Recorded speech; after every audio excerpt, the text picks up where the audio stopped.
Puedes soportar las críticas del mundo, pero cuando vienen de quienes deberían apoyarte, el impacto es diferente. ¿Has notado alguna vez cómo ciertos logros tuyos parecen molestar a las personas que más quieres?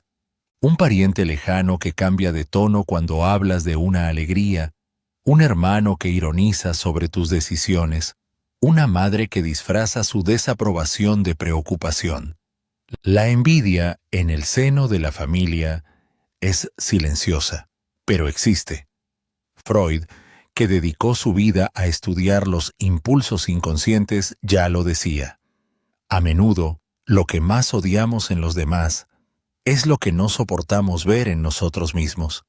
Lo más aterrador de la envidia familiar es que llega disfrazada, a veces con una sonrisa, otras veces con una crítica sincera.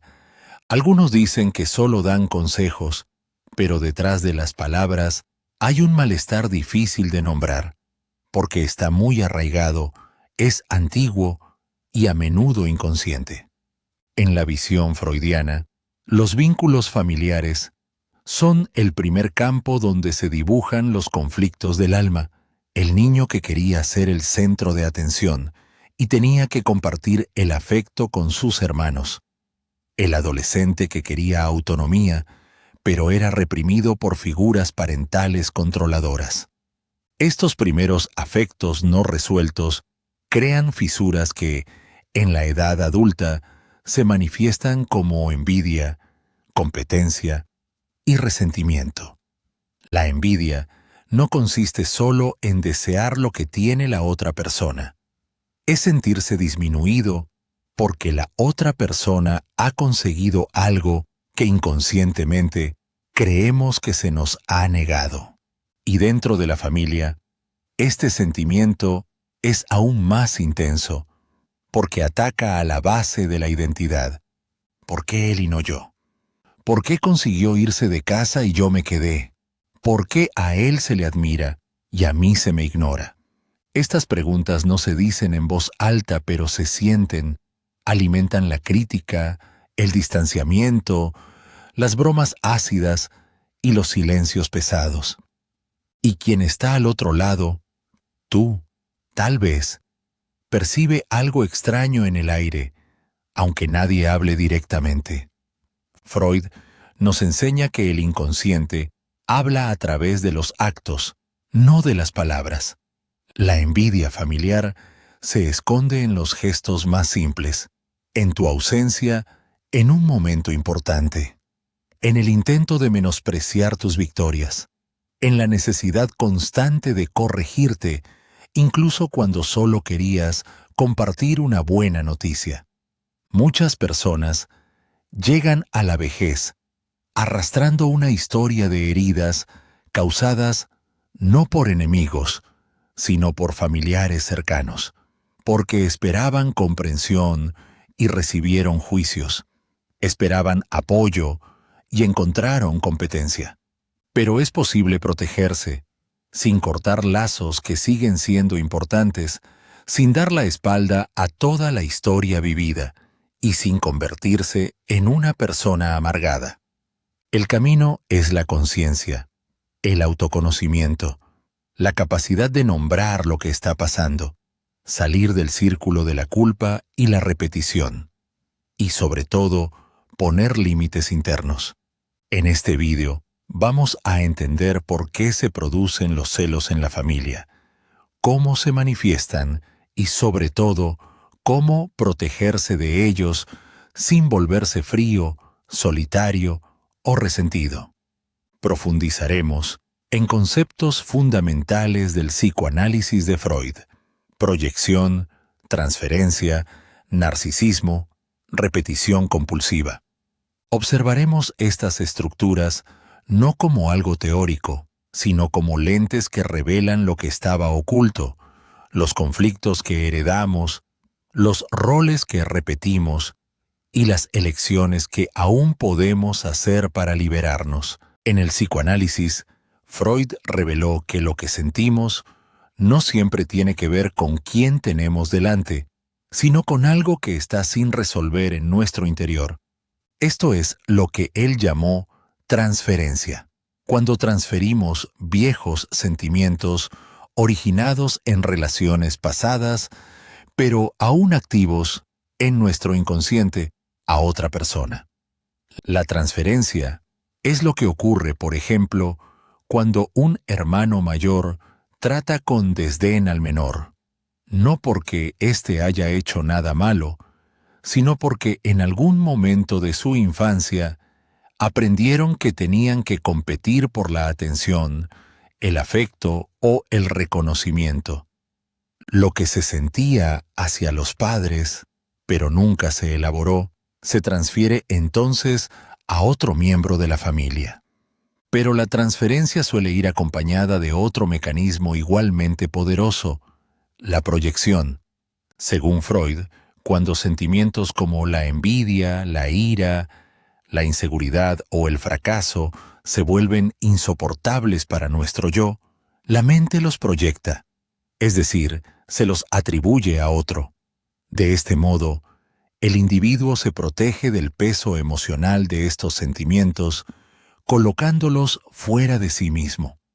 Es como si inconscientemente dijeran, no soy yo quien se siente inferior, es él quien se cree mejor que yo, o no soy yo quien está enfadado, es ella quien me trata mal. En la dinámica familiar, esto se manifiesta de formas muy sutiles, pero profundamente dolorosas.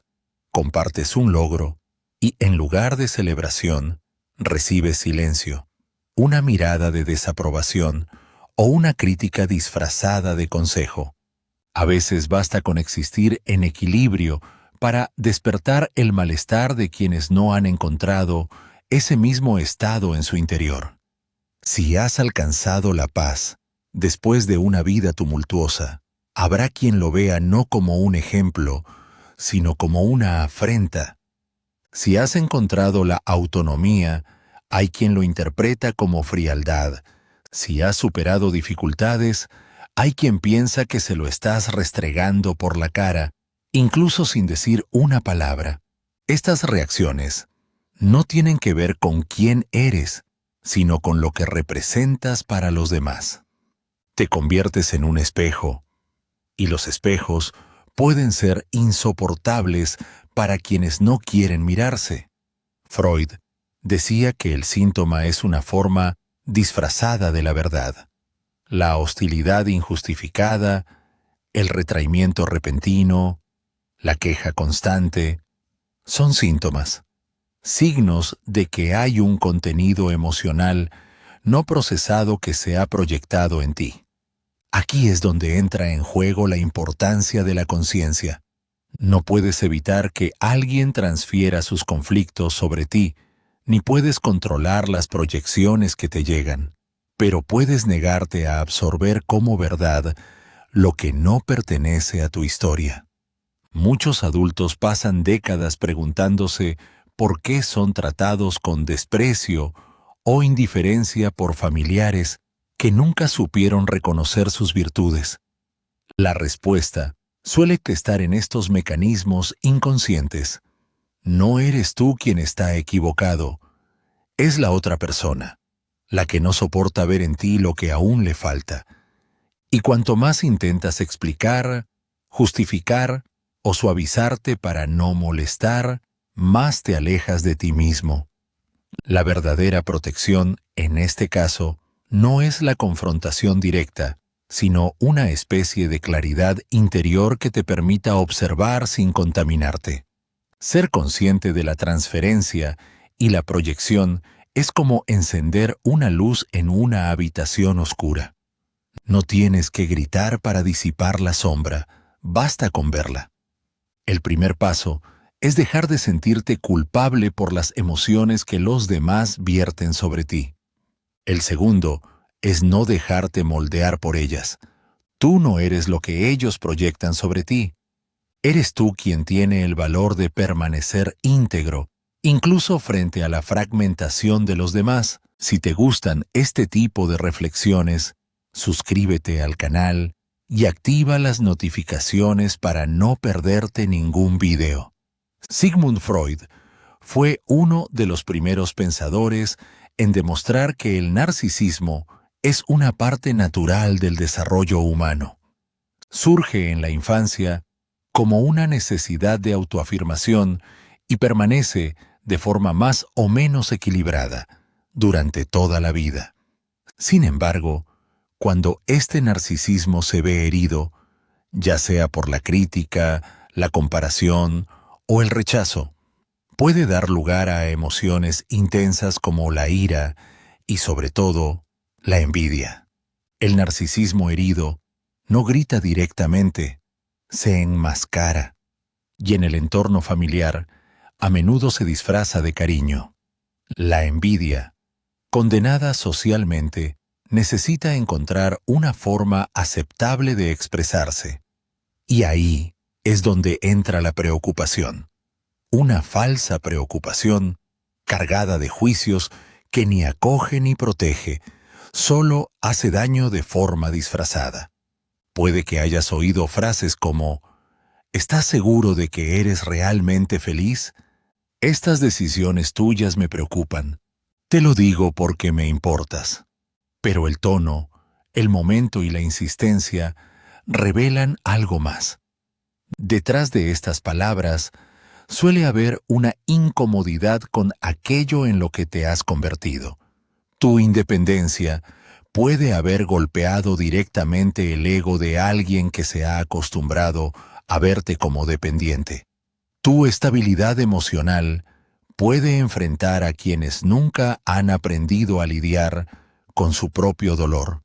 Tu madurez puede ser vista como arrogancia, incluso cuando hablas con humildad. La crítica disfrazada de celo es uno de los mecanismos más antiguos de dominación emocional.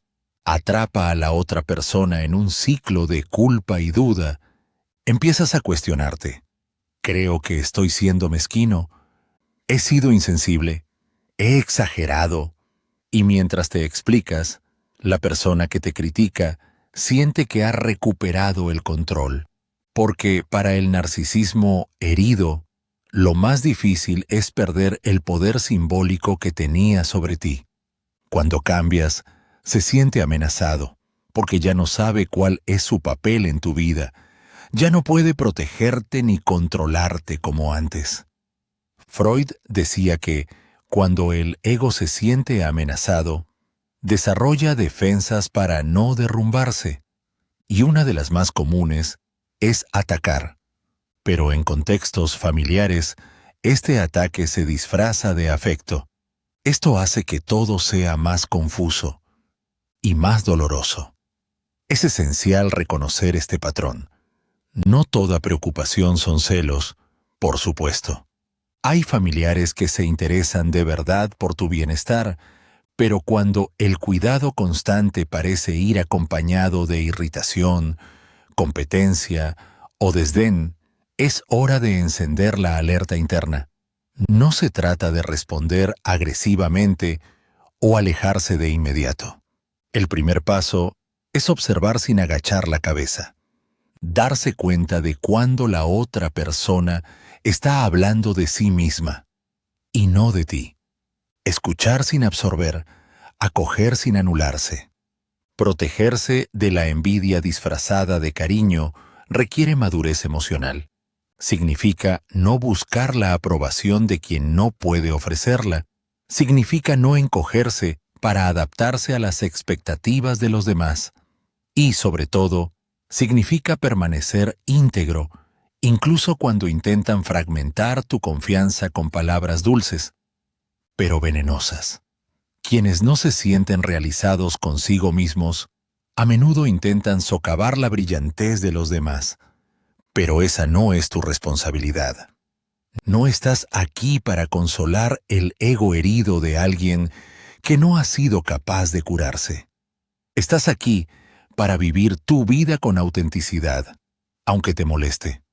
Freud nos recuerda que lo reprimido siempre vuelve, y a menudo vuelve a través de los demás, en forma de críticas, juicios e intentos de encajar. Depende de ti darte cuenta de cuándo el discurso de la otra persona no va sobre ti, sino sobre ella, y en ese momento responder con silencio, firmeza o un cambio de actitud, pero nunca con sumisión. No toda la envidia grita, a veces susurra, y ese susurro, por suave que parezca, es lo que más duele. Freud nos mostró que el inconsciente no solo se expresa con palabras, sino a través de gestos, silencios, elecciones y repeticiones que escapan al control racional. Y cuando se trata de la familia, el inconsciente actúa con más fuerza aún, porque los lazos de sangre activan emociones profundas y antiguas, muchas de ellas no verbalizadas, pero intensamente vividas. En la superficie, todo puede parecer normal. Comidas familiares, sonrisas en las fotos, llamadas telefónicas de cumpleaños. Pero bajo ese barniz de formalidad, puede haber sutiles corrientes subterráneas de resentimiento y competencia. El problema no es el gesto en sí, sino lo que encierra de intención reprimida. Uno de los signos más comunes de envidia inconsciente es el uso constante de la ironía. Frases como, «Oh, ahora te has convertido en una estrella. Mira quién ha aparecido con ropa nueva. Ya ni siquiera pareces de esa familia humilde». Parecen bromas, pero revelan malestar. Es una forma encubierta de ataque. Un ataque que quiere parecer inofensivo, pero no lo es. Otra señal recurrente es la ausencia en los momentos importantes. Esa persona que nunca aparece cuando te pasa algo relevante, o que llega tarde a propósito, o que se olvida, pero hace como que se olvida. Estas ausencias son estratégicas, revelan la dificultad de estar presente cuando la otra persona es el centro de atención. El éxito de los demás se convierte en un recordatorio del propio fracaso. Y huir es la única forma que tiene el ego de protegerse. También hay boicots camuflados de ayuda. Un familiar ofrece apoyo, pero ese apoyo viene acompañado de exigencias, críticas o acusaciones. En lugar de un sostén auténtico, lo que se entrega es una ayuda que desorganiza, debilita y hace dudar de la propia capacidad. Detrás de este gesto generoso, a menudo hay un deseo inconsciente de mantenerte en un lugar de dependencia. También son frecuentes las comparaciones veladas. Mencionas un logro y alguien responde inmediatamente: «Fulano hizo eso hace mucho tiempo, pero ¿has visto cuánto mejor lo hace tu primo?». La idea es neutralizar tu brillo, impedir que te sientas único o realizado. La comparación sirve como mecanismo de control. Si todo el mundo se mide por el mismo rasero, nadie puede destacar. Otro comportamiento revelador es lo que podemos llamar presencia indiferente. Estar ahí físicamente, pero emocionalmente ausente. Miradas que no se cruzan con las tuyas, respuestas cortas, interés forzado. Es como si su presencia no fuera significativa. Esta actitud duele no por lo que se dice, sino por todo lo que se niega. El reconocimiento, la empatía, la escucha. Es importante subrayarlo. No se trata de paranoia, no se trata de interpretar todo como envidia. Se trata de cultivar la percepción.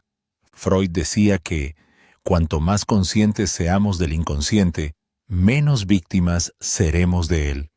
Y cuando empiezas a darte cuenta de estos patrones, puedes posicionarte con más claridad. No tienes que enfrentarte a todas las actitudes. Tampoco tienes que exponer todo lo que sientes. A veces, basta con saberlo, porque saber es liberador, te saca del papel de culpabilizador y te pone en el lugar del observador. Y la observación, en este caso, es una forma de protección. Reconocer la envidia no significa cortar lazos, sino establecer una nueva forma de relacionarse, una forma en la que no te anules, no te retraigas y no esperes de los demás lo que no pueden ofrecerte. La madurez emocional no viene de la ausencia de conflictos, sino de la capacidad de verlos con claridad. Y Freud lo tenía claro. Solo podemos protegernos de lo que podemos nombrar. La envidia que proviene de la familia puede ser silenciosa, pero sus efectos son profundos, y una vez que aprendes a reconocer sus signos, ya no te conviertes en rehén de ellos. Puedes elegir cómo reaccionar, y a veces, elegir no reaccionar es el mayor acto de fortaleza. Freud decía que la transformación personal exige un alto coste psíquico, afrontar los traumas, abandonar las idealizaciones, asumir la responsabilidad de uno mismo. Pocos están dispuestos a atravesar este proceso hasta el final. Muchos prefieren la repetición, el estancamiento, la comodidad de lo familiar, aunque esa familiaridad cause dolor. Por eso, cuando alguien cercano consigue romper este ciclo, algo se sacude en el inconsciente colectivo de la familia. Su evolución no solo provoca admiración, sino también malestar, porque, para muchos, su cambio representa lo que ellos mismos no tuvieron el valor de hacer. Es el dolor del reconocimiento, no el reconocimiento de tu viaje, sino el reconocimiento de su propia parálisis, del miedo que no han superado, del tiempo que ha pasado sin transformarse. Cuando te liberas, demuestras que era posible. Y eso puede ser devastador para quienes permanecen en el mismo lugar. Un hermano que siempre ha buscado aprobación y te ha visto romper con esa necesidad, puede sentirse traicionado. Una tía que se quedó atrapada en un matrimonio infeliz puede no soportar verte buscar la independencia emocional. Un padre que nunca ha podido realizarse puede ver tu éxito como una afrenta, aunque no sepa explicar por qué. Lo más complejo es que este dolor rara vez se verbaliza, se manifiesta en actitudes sutiles, gestos fríos y distanciamiento progresivo. Empiezas a notar que, cuanto mayor te haces, más solo te sientes dentro de tu propia familia. Las conversaciones pierden espontaneidad, las visitas disminuyen, las celebraciones se convierten en obligaciones. No se trata de un rechazo directo, sino de un distanciamiento simbólico. Tu evolución rompe el pacto silencioso de repetición familiar. Ya no reproduces los viejos esquemas, ya no aceptas los papeles que te imponen, ya no te pliegas a las expectativas que antes te guiaban. Y esto se interpreta como una amenaza, como si tu nueva versión fuera una acusación contra todos los que no han cambiado. Freud llamó a este proceso el retorno de lo reprimido, cuando algo que ha sido reprimido vuelve a la conciencia, pero con fuerza desorganizadora. Tu libertad puede activar en la otra persona lo que ha luchado por mantener oculto, y el conflicto que surge de ello es inevitable. Ante esto, es habitual preguntarse, ¿qué he hecho mal? Pero esa es la pregunta equivocada. La pregunta correcta es, ¿qué desperté en la otra persona que no estaba preparada para ver? La madurez exige que aprendas a soportar que te malinterpreten. Acepta que no todo el mundo aplaudirá tus logros. Es más, tienes que darte cuenta de que esto no es señal de fracaso en tus lazos familiares, sino de un nuevo nivel de conciencia. Protegerte de la envidia que surge de tu evolución significa darte cuenta de que no todo el mundo te seguirá. Y eso está bien. No tienes que cargar con nadie. Tu transformación es tuya. Tu crecimiento no requiere permiso ni validación.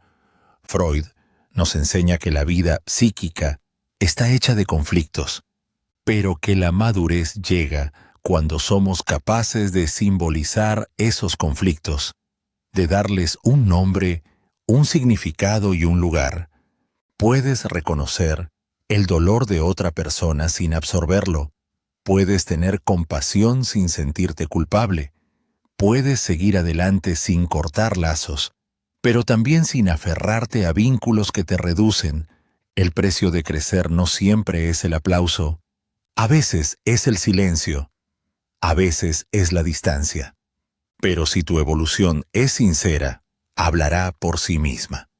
Y con el tiempo, lo que hoy causa incomodidad puede convertirse en inspiración para los que se quedan. O no. Pero en cualquier caso, tu misión es seguir adelante y permanecer fiel a aquello en lo que te has convertido. Una de las aportaciones más profundas de Freud al psicoanálisis fue la idea de que el aparato psíquico está formado por fuerzas en constante tensión, entre el deseo y la realidad, entre el impulso y la represión, entre lo que queremos ser y lo que hemos aprendido a reprimir. Protegerse dentro de este conflicto exige, ante todo, establecer límites internos. Cuando hablamos de celos en el seno de la familia, no se trata solo de gestos y palabras, sino de energías psíquicas que pueden traspasar límites sutiles.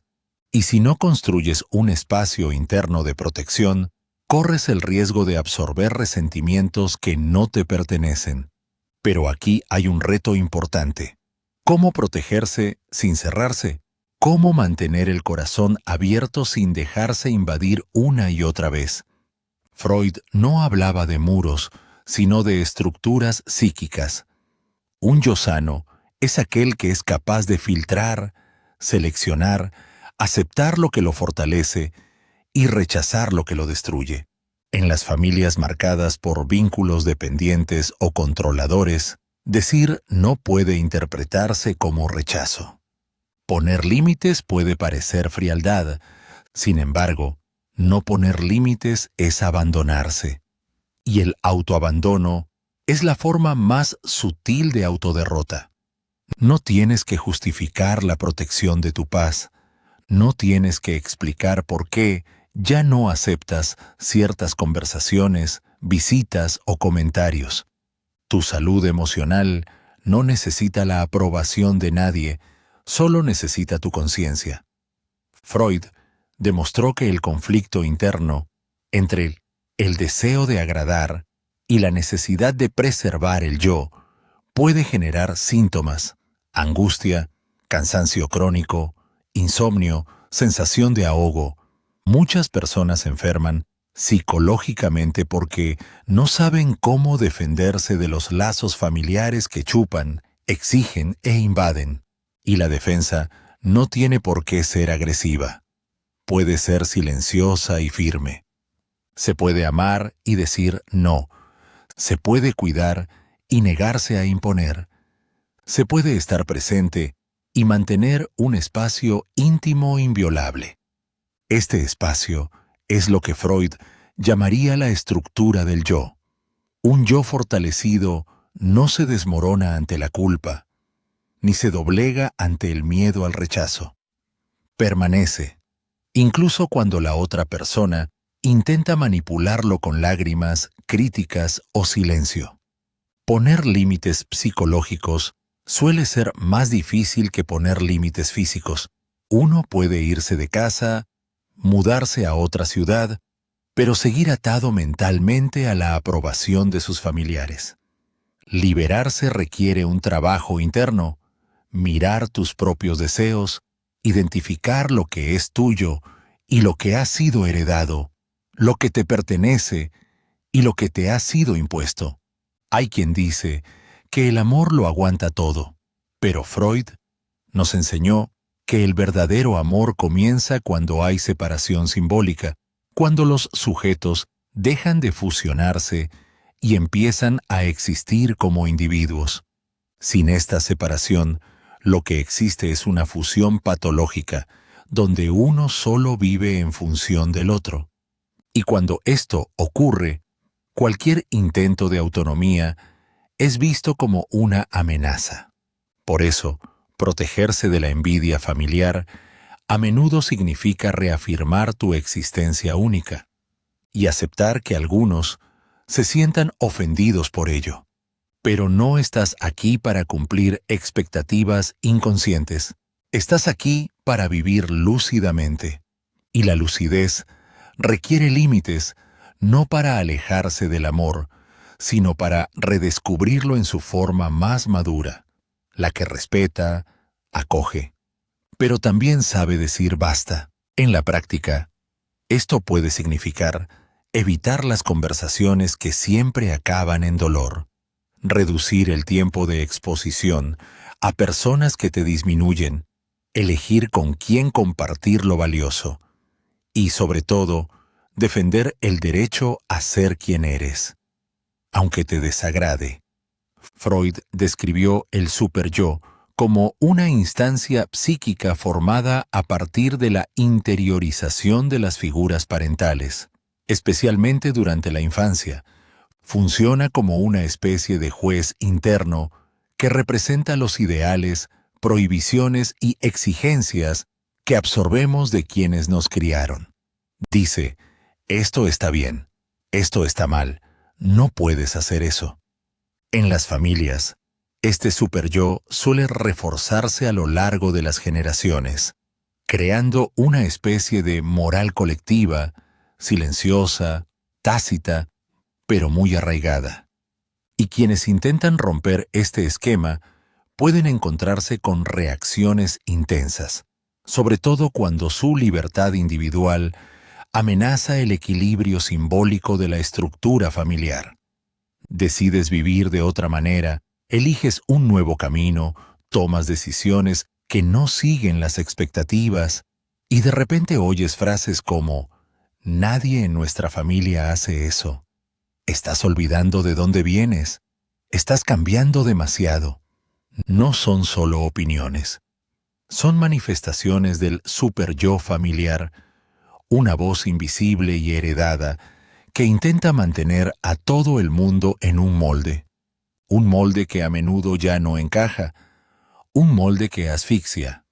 El problema es que, como este superyo se introyectó en la infancia, se funde con nuestra identidad.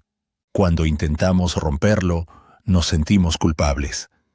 No porque estemos equivocados, sino porque nos han enseñado a creer que ser nosotros mismos es una forma de traición. Freud explicaba que la culpa es un signo del conflicto entre el yo y el superyo. Cuando el deseo de vivir libremente choca con la moral interiorizada, la mente sufre, y para aliviar esta tensión, muchas personas acaban rindiéndose, abandonan sus sueños, se callan, se adaptan, todo para mantener el afecto y el sentimiento de pertenencia. Pero el precio es alto, porque la abnegación continua enferma. La persona se vuelve resentida, frustrada y vacía. Vive para agradar, pero siente que nunca es suficiente. Cuanto más intenta encajar, más se aleja de sí misma. Hay que darse cuenta de que el verdadero afecto no exige obediencia ciega.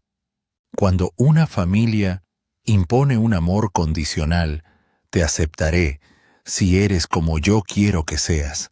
No hay libertad. Y donde no hay libertad, el vínculo se convierte en una prisión. Romper con el superyo familiar no significa rechazar a los padres, hermanos o abuelos.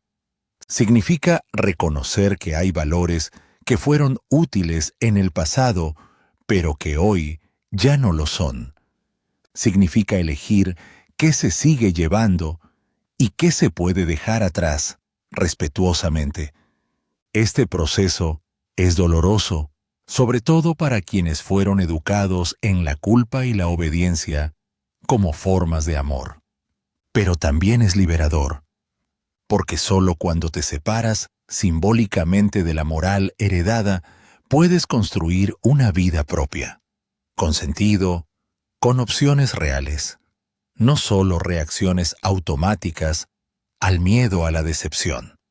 Freud creía que la libertad psíquica solo se produce cuando logramos elaborar el conflicto entre deseo y prohibición. Y esta elaboración comienza cuando dejamos de repetir sin pensar y empezamos a cuestionar con madurez. No le debes nada a la rigidez de un modelo que te reprime. El respeto no exige sacrificar tu identidad. Y el amor, cuando es real, sobrevive al cambio. Si no lo hace, tal vez no era amor, sino control disfrazado. Protegerse de la envidia y de la represión familiar también implica recuperar el derecho a existir fuera de las reglas que te han impuesto y descubrir que, al hacerlo, no rompes los lazos, sino que los transformas en algo más sincero, más ligero y más verdadero. En su trabajo clínico, Freud identificó un fenómeno sorprendente llamado repetición compulsiva, la tendencia inconsciente a revivir simbólicamente situaciones dolorosas del pasado. Aunque resulten incómodas, estas repeticiones ofrecen una extraña familiaridad psíquica. Quizás te hayas preguntado por qué, aunque cambies de entorno o de ciclo vital, sigues encontrándote con familiares que te tratan con desprecio, frialdad o envidia. Incluso puede que hayas pensado, ¿será que vuelvo a atraer esto? Según Freud, la respuesta puede estar en un patrón inconsciente que se repite como una forma de intentar elaborar o resolver algo que ha sido mal sanado en la infancia. Muchas personas aprenden a buscar el amor a través de la aceptación incondicional, la obediencia o el borrado de su propio deseo. Quienes crecieron en una familia en la que necesitaban merecer atención o permanecer invisibles para no causar conflictos, pueden desarrollar la creencia de que no deben brillar demasiado, que ser visto es peligroso, que llamar la atención atrae represalias. E incluso de adultos, cuando por fin consiguen autonomía, reconocimiento o paz, esta vieja creencia sigue activa de forma invisible. La persona, entonces, sin darse cuenta, se acerca a situaciones y vínculos que reactivan el mismo guión, crecen y son castigados, destacan y son atacados, se expresan y son silenciados. Es como si, en el fondo, hubiera un intento inconsciente de resolver el pasado, pero utilizando las mismas herramientas de siempre. Esto genera repetición, no evolución. Freud observó este patrón especialmente en pacientes que volvían a las mismas relaciones abusivas, a las mismas figuras opresoras, como si buscaran inconscientemente una oportunidad de corregir el resultado. Pero al repetir el escenario, no hacían más que reabrir la herida. Con los lazos familiares, esto puede ser aún más complejo. Hay un vínculo emocional profundo, un deseo de pertenencia, una dificultad para aceptar que a veces la propia sangre no ofrece la acogida necesaria. Entonces, para mantener el vínculo, la persona se adapta, tolera, silencia y se somete de nuevo a un ciclo que la empequeñece. Pero hay una salida. La repetición solo continúa en la oscuridad. Cuando empiezas a ver el patrón, pierde su fuerza. Cuando reconoces que el problema no reside en ser envidiado, sino en anteponerte siempre a quien te envidia, algo cambia. Freud enseñó que el inconsciente no distingue entre pasado y presente. Para él, todo ocurre ahora. Por eso, el proceso de curación requiere tomar conciencia. Tienes que nombrar lo que has vivido, aceptar el dolor original y luego elegir de otra manera. Ya no tienes que demostrar nada, no tienes que empequeñecerte para encajar en el afecto de alguien que solo ama lo que puede controlar. No tienes que repetir el papel de alguien que siempre es el objetivo, porque ahora puedes escribir un nuevo guión. Y eso empieza con pequeños cambios, eligiendo el silencio donde antes había explicaciones, reduciendo la exposición a los que siempre critican, dándote cuenta de que el verdadero amor no requiere sacrificar tu esencia. La repetición es inconsciente, pero la libertad es consciente. Y cuando eliges salir del patrón, puedes encontrar resistencia, pero también encuentras paz. La paz de no tener que luchar más contra fantasmas del pasado proyectados en caras conocidas. No es fácil salir del ciclo de la repetición, pero es posible y necesario, porque solo entonces dejarás de ser el blanco de la envidia repetida y te convertirás en el autor de tu propia historia, con nuevos vínculos, nuevas elecciones y una nueva forma de amarte a ti mismo. En la tradición psicoanalítica, el silencio siempre ha ocupado un lugar ambiguo. Freud a veces lo veía como una resistencia, una señal de que hay algo oculto, no elaborado, escondido en el inconsciente. Pero también entendía que el silencio podía ser una forma legítima de defensa del yo, una estrategia de preservación frente a entornos que atacan, invaden o anulan. En las relaciones familiares, el silencio se confunde a menudo con debilidad o sumisión. Quien no reacciona, quien no se justifica, quien no entra en discusiones, es visto como alguien que no tiene argumentos, como alguien que ha perdido. Sin embargo, el silencio puede ser todo lo contrario, una expresión de fuerza interior, madurez emocional y autonomía psíquica. Freud nos advirtió de que el deseo de hablar compulsivamente puede estar ligado a la necesidad de convencer a los demás y, en última instancia, de convencerse a uno mismo. A menudo nos convertimos en rehenes de las palabras, explicamos demasiado, nos disculpamos cuando no hay culpa, damos justificaciones a quienes no quieren escuchar. Este exceso, en lugar de protegernos, nos expone, nos debilita. En un entorno familiar donde hay celos, hostilidad velada o juicios constantes, el silencio puede actuar como un escudo. No es una huida, es una elección. La elección de no dejarse capturar por el juego emocional de la otra persona. La elección de no alimentar discusiones circulares que solo reafirman viejos roles. La elección de preservar lo más valioso, tu propia paz. Hablar menos no es callar por miedo, es callar por discernimiento. Cuando te das cuenta de que ciertas conversaciones no buscan la comprensión, sino solo el control o la provocación. El silencio se convierte en un gesto de inteligencia psíquica. Evita el desgaste, bloquea la manipulación e impide que el veneno de la envidia arraigue a través de las palabras. Sin embargo, es importante distinguir el silencio maduro de la sumisión. El silencio maduro es activo. Observa, comprende, elige. Dice no sin tener que gritar, interrumpe el ciclo de provocación sin negar su propia voz. Rechaza el papel de víctima sin recurrir a la confrontación. En las familias, donde hay figuras dominantes, El silencio puede ser la única forma posible de resistencia. Hay momentos en los que no sirve de nada discutir o defenderse, porque la otra persona no quiere escuchar, quiere ganar.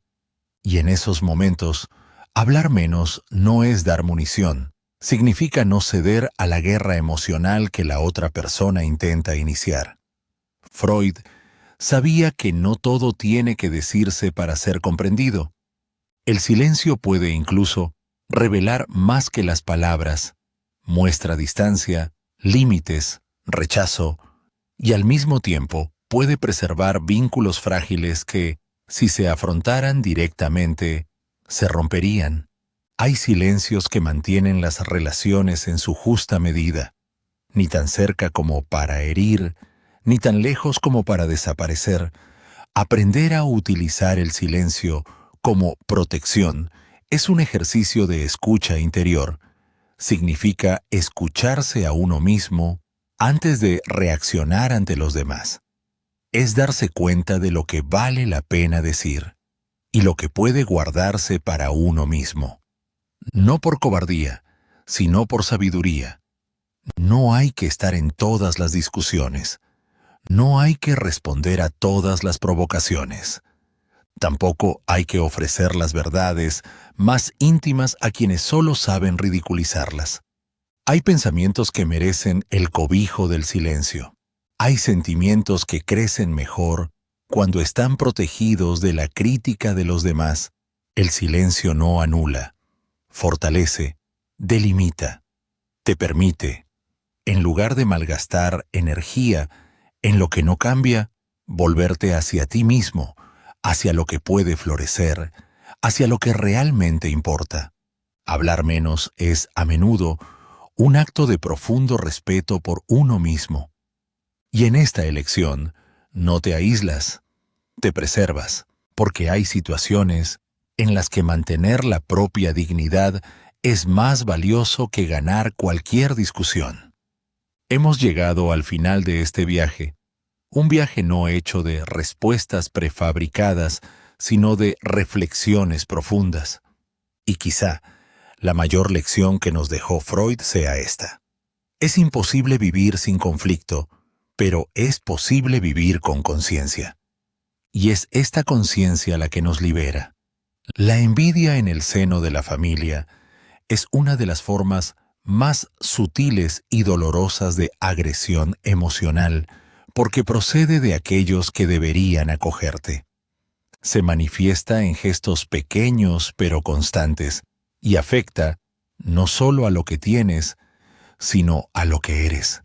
Freud nos enseñó que el sufrimiento psicológico no solo proviene del trauma, también proviene de la repetición ciega, de la culpa introyectada y del deseo reprimido.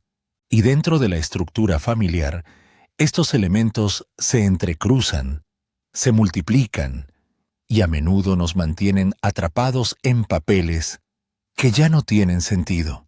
Ya no hay que interpretar el papel del hijo obediente que calla para mantener la armonía, ni el de la hermana que oculta sus logros para no molestar, ni la mujer que se anula para ser aceptada, ni el hombre que carga con responsabilidades que no le pertenecen. Se puede ser íntegro, y ser íntegro no significa cortar todos los lazos, sino transformar la forma en que te relacionas con ellos. Deja de reaccionar, deja de dar explicaciones, deja de amoldarte a la imagen que han proyectado de ti. Ser íntegro es saber que las críticas de los demás, cuando proceden de la envidia, dicen más de la otra persona que de ti. Que la indiferencia de los familiares no define tu valía. Que el silencio de quienes se han distanciado puede ser, paradójicamente, un alivio. Ser íntegro es construir un espacio interior donde te reconozcas, te acojas y te respetes, donde puedas escuchar tu propia voz sin ruido, donde tus decisiones no necesiten aplausos para tener sentido, donde te autorices a hacer, aunque cueste la incomprensión de muchos. Freud Hablaba de la importancia del proceso de individuación, convertirte en tu propio sujeto, responsable de tus deseos, autor de tu historia, y para eso hace falta valor, valor para decir no a lo que reprime, valentía para decir sí a lo que libera, valentía para vivir al margen de las expectativas, aunque eso signifique caminar solo durante un tiempo. No eres egoísta por protegerte, no eres desagradecido por decir basta, no eres frío por poner límites. Por fin, te estás eligiendo a ti mismo. Y esa elección lo cambia todo, porque cuando te eliges a ti mismo, empiezas a atraer relaciones que reflejan esta nueva posición, relaciones donde el afecto no tiene que ser mendigado, donde el respeto no está condicionado, donde el amor no es una moneda de cambio, sino una presencia real. La envidia de los demás puede seguir existiendo, pero ya no encuentra espacio dentro de ti, porque ahora sabes quién eres, y nadie te lo puede quitar. La libertad que propone Freud no es la ausencia de conflicto, sino la capacidad de mirarlo a la cara y no dejarse dominar. Es la capacidad de vivir de verdad, aunque sea desagradable, y de encontrar en medio del caos un punto de equilibrio que nadie pueda invadir. No puedes controlar lo que los demás sienten por ti, pero puedes controlar lo que aceptas cargar. Y esa elección marca la diferencia. Cuando te mantienes íntegro, incluso frente a la envidia, la crítica o la exclusión, te haces más fuerte que cualquier juicio. Porque permanecer fiel a uno mismo tiene algo de sagrado, incluso cuando el mundo que te rodea intenta convencerte de lo contrario. Y si hoy te has dado cuenta de eso, entonces el proceso ya ha comenzado y nunca volverás a ser el mismo. Si esta reflexión ha tenido sentido para ti, disfruta del video, suscríbete al canal y activa las notificaciones para recibir más historias y reflexiones como esta. Así no te perderás ningún contenido nuevo. Cuídate y hasta la próxima.